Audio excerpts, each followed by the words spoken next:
Hello and welcome to my channel. As the new year approaches, I was taking a look at my bookshelf and just really feeling like I needed to get rid of some of the books that were on there. My bookshelf isn't too out of control yet, but it is inevitable that it will become out of control, especially if I don't pay any attention to it as the years come and go. So I really like books. I like reading books, but I also like owning books. I like looking at books. I like touching books. I just like having books. But it's not sustainable for me to keep every single book I've ever read, especially since a lot of them aren't even that good. Some of these books I'm not too heartbroken about getting rid of, but some of them I am. It's hard to get rid of books, but we just gotta do it, okay? I can't be hoarding books that I don't even like. I have a pretty good sized Unhaul to talk about today. Basically, I have three different categories. One, books that I was excited about but was disappointed in. Two is unmemorable books, books that were mid, books that I probably enjoyed but would never reach for, would never reread. And then category three is books that have been on my TBR shelf for too long and I'm not reading them. And instead of feeling bad about not reading them, I'm just going to get rid of them. We'll start with the books that disappointed me the most. I have 4 books that I was really excited about, had good potential, but they just were a flop for me. How should we do this? I guess we'll just start with this one. This is Death in Her Hands. I think I read this 2 years ago. No, I read this last year. I'm going to give a brief description of each book so we don't drag this out too much to the best of my ability because I don't know if I remember it completely. Basically, she's a woman who thinks that she's stumbled across a murder and she kind of goes a little crazy. She kind of becomes very obsessive over the fact that she thinks she's trying to solve a murder. The whole book is just her monologue, like her thoughts. There are no other characters that you get dialogue from or interact with. It's just all her thought process, and it's unclear whether or not what she's discovering is real or not, whether or not she's actually solving a murder. And that's cool. I had high hopes for this, and I could see why I was excited about it, but it just was too boring. It didn't have enough for me. I really liked the concept, but it just flopped for me. Sad.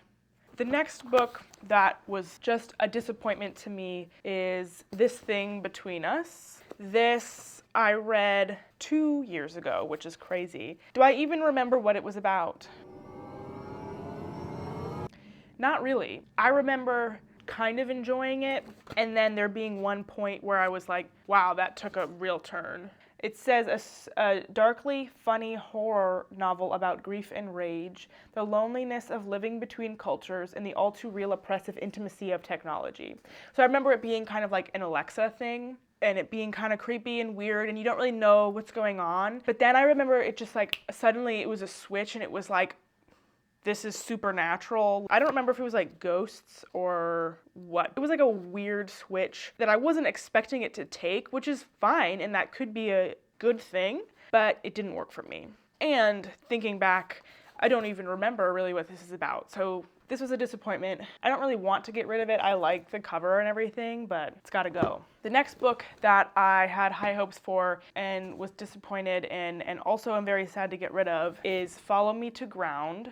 I'm sad about this because this book was something that was on my TBR for a long time before I actually found it or purchased it. So I was like looking forward to it for a while, and then also I just think it's such a pretty book cover. Like I really like looking at it, but I just remember wanting more from it. It's definitely weird and a little off kilter, and I didn't hate it, but I was just disappointed. This is about a girl and her dad. Her family can heal people. They're magical. It's unclear on what exactly is going on. With it being such a short novel, you know, a lot of things are left up in the air. You don't really know exactly what's going on, and that's all cool. I can get behind that. To heal people, they like take them and bury them underground for a period of time, and then stuff happens, and she's like, it's kind of like a young girl wanting to have a different life than the one that she has, the one that she's stuck with her father, and her father's like, no, this is what we do, this is what we always do. It just wasn't what I wanted it to be and what I was hoping for it to be. This is going to be one I'm going to be sad to let go of just because I really like the cover. And then the last book that was disappointment to me was Unbury Carol. I bought it because it was Josh Malerman, I think, and this is about a woman who dies repeatedly. She's not actually dead, people just think she's dead. Only 2 people in the world know that she dies and comes back to life, her husband and then a long lost lover. And so she dies one day and her husband decides to take advantage of that and bury her and to get rid of her basically. And obviously the long lost lover comes into play as well. And this just really wasn't what I thought it was going to be. It was set in the past. I was thinking it was more of a modern setting, but they have like horse and buggy, and that threw me for a loop. And it was just a lot more like kind of like a cowboy-esque type setting and theme, which isn't bad, just not what I was expecting. Maybe I just misinterpreted the synopsis of this book, and it just didn't do it for me in this book. I also didn't realize until I was finished with this book and was looking up what other people were saying about this, that it's basically a Sleeping Beauty retelling, which thinking back, like, yeah, I guess so, but I just, like, that went over my head completely. It just wasn't at all what I thought it was. The setting, the main characters, you know, Carol was just dead the whole time, so I just wasn't expecting what this book was, and unfortunately, I was let down by it.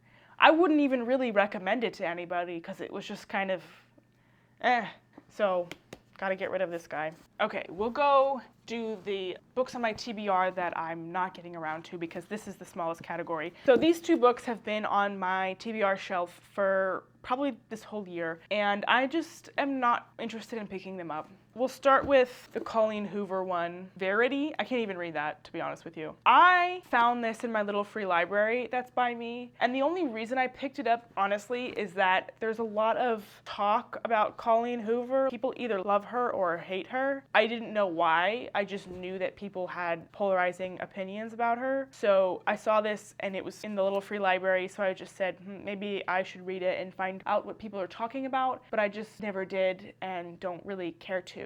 I don't even know if I read the back. Like, I think it's honestly just kind of like a pretty basic mystery. It seems like it's just about a woman who's going to do this job for somebody and she uncovers things she wasn't supposed to uncover. And, you know, it sounds fine. I'm just not gonna read it, so I'm getting rid of it. And then the other book that sat on my TBR shelf all year and I just am not going to read is The Guest List. So again, this is a book I got out of my little free library, thought, you know, it's free and something I could get behind, and just haven't read it. So I think it's a pretty standard mystery thriller. So a bunch of these old friends gather on this island for a wedding, and then one of them dies or they find a body and chaos ensues. It sounds like a pretty standard plot of where it's like a group of people and they're trying to figure out who the murderer is and why, and they're uncovering probably all these past grudges and things. So pretty standard. I bet I would enjoy it enough, but just I'm not reaching for it, and so I'm getting rid of it. Okay, the final category is books that were mid, basically. So we're gonna start with The Woman in the Window.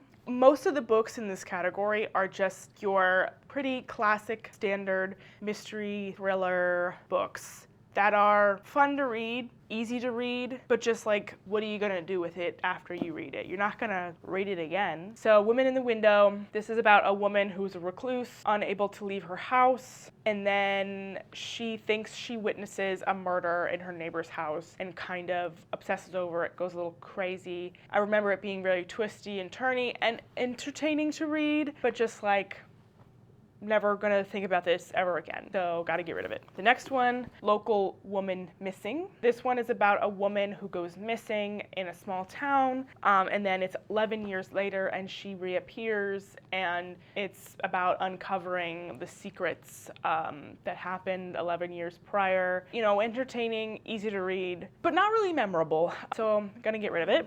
Next is The Woman in Cabin 10. This, first of all, was chewed.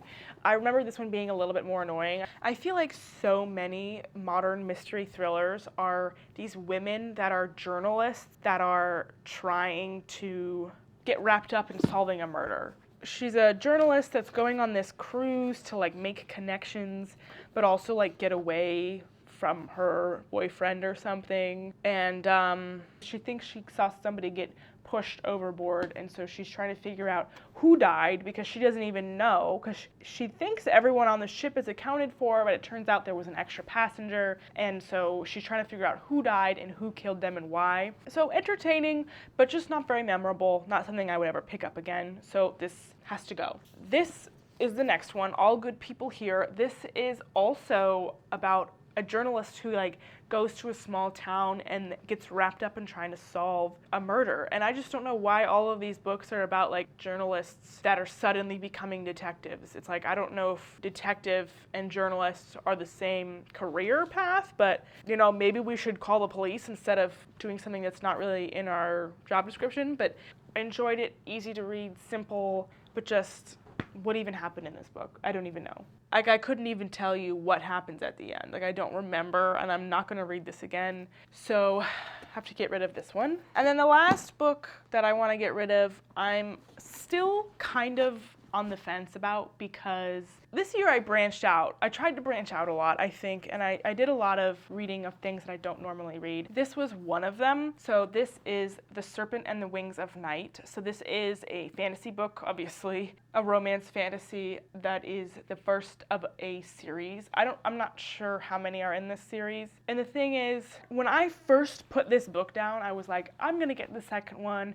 I enjoyed it enough to want to read the second one, because I think mostly I was just wanting to get into fantasy and also wanting to have a series to read. I'm hesitant to get involved into series, so this was my attempt to get into fantasy and start a series that I was hopefully going to love, but it just didn't happen. Again, like most of these books, I just don't really remember what happened in them. I know she is a human living in a world of vampires because her vampire dad saved her when she was just a baby and brought her up as his own. So she's a human living with all these vampires, and they have basically a Hunger Games-esque trial, and because she's the daughter of this important vampire guy, she has to enter the Hunger Games trial. And that's a cool concept. I think it's fine.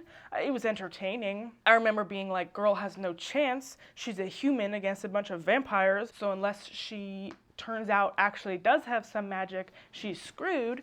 But it's not really about that. It's about the romance, really. Part of me is hesitant to get rid of it because I feel like there is a potential that I could read the second one. Also, look at it.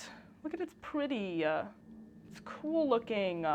But that was months ago. When did I read this? I read this in February of this year. So we're coming up almost on a year, and so I feel like the longer I go, the less likely I will pick up the second one. Also, if I were to pick up the second one, I would have to do a recap because I don't remember. I remember it being very dramatic and very spicy. I feel like if it was great, I would have read the second one by now. If you can see this, if you know what this is, you know what this is. Okay, so instead of getting into this fantasy series, I read this fantasy series. And how you can tell that this was better than this is because I read all of these books in 1 month. I put down the first one and pretty much immediately was getting the second one. So that's how you know I didn't like this very much, because it's been almost a year and I haven't thought about it, nor do I even own the second one, nor do I even know what the second one is called. So I think this has to go. That wraps up all the books that I need to get rid of before the new year, and I really need to make sure I actually do that instead of just piling them up and letting them sit somewhere other than my bookshelf and not just let them collect dust. Some of these books I don't care about, but some of these books kind of hurt to get rid of because there's the little voice in the back of my head that's like, what if? What if you want to reread it? What if? What? I don't know. I just gotta get rid of them. Stop thinking about it too much. Just let it go, But yeah, if you've read any of these books or have interest in any of these books or have a different opinion about any of these books, let me know what you think down below in the comments. I really hope you enjoyed watching. Thank you so much for being here, and I will see you in my next video. Bye!